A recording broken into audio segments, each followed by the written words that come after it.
Good morning, students. Today we are going to conclude with our first chapter, the period of transition. In our previous class, we have studied about industrial revolution. Today we will study about its impact. Now, two of the most significant impact of industrial revolution was the rise of capitalism and socialism.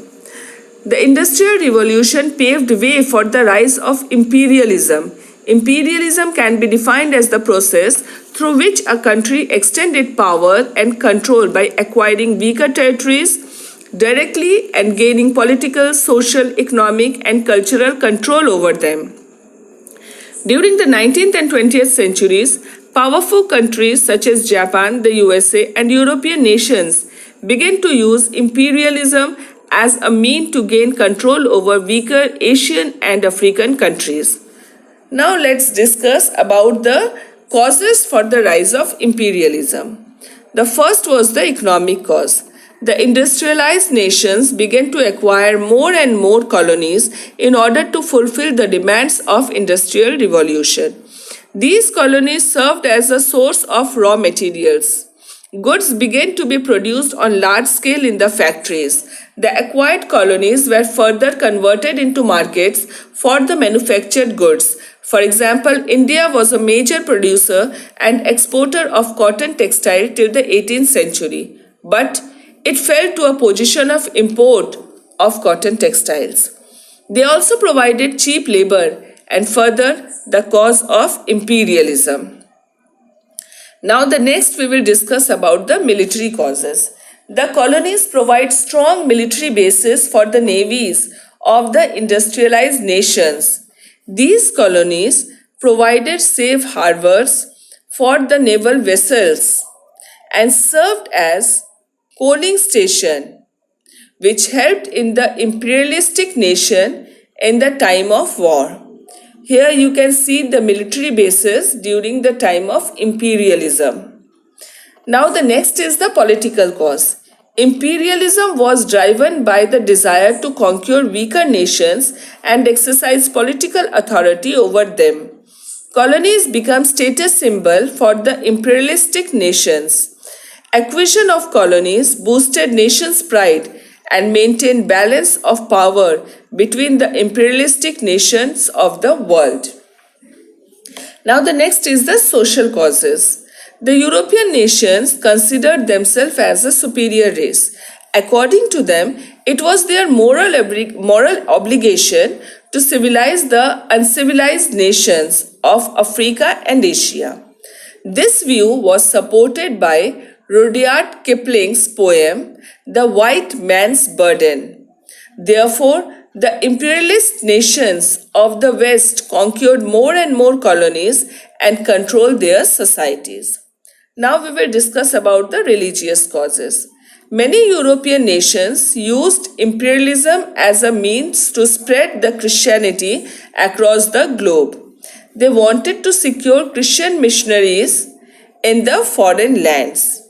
And last, the technological causes. Better technology and improved medical facilities strengthen imperialism. Invention of quinine helped the Western nations to survive tropical diseases in their colonies in Asia and Africa. Other technological inventions such as steamboat and telegraph increased their mobility and enabled them to respond quickly in situations that threatened their power. Superior weapons also helped the Western nations to control the colonies. Now we will discuss about the impact of the imperialism. Impact of imperialism has been a topic of debate among historians and scholars. Some of them argue that imperialism contributes to the development and civilization of the colonies, while on the other hand, some scholars and historians are critical of Western imperialism. They relate imperialism with exploitation, degradation, and racial segregation. So here in short, we have given the different impacts of imperialism. Now let's discuss about the political impacts. Imperialism introduced Western concepts such as democracy and nationalism in Asia and Africa.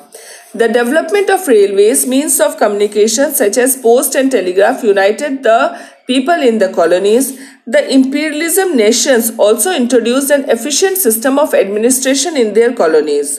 However, this system served their interest and neglected the natives of the colonies. Next is the economic impacts. Imperialism facilitated the industrialization of the colonies of Asia and Africa, as many European powers established their factories in colonies. The raw materials and other sources of these colonies were exploited in large scale. It contributed to the backwardness of the colonies. Now discuss about the social impact. Imperialism had adverse effect on the societies of the colonies. It affected their religious and traditional beliefs. It lured the people to adopt Christianity. The Christian missionaries offered material benefit to people and also provided services such as hospitals and schools. These services enlightened natives of the colonies in Asia and Africa. So in this way, we have seen the political, economic and social impact of imperialism. Now let's recap. The Renaissance marked as the beginning of the modern period. It also marked the beginning of the age of exploration and discoveries. Reformation was a religious movement which roughly spanned from 1517 to 1648. The Industrial Revolution began in England but gradually spread in all over the world. That's all in this chapter. Thank you, students.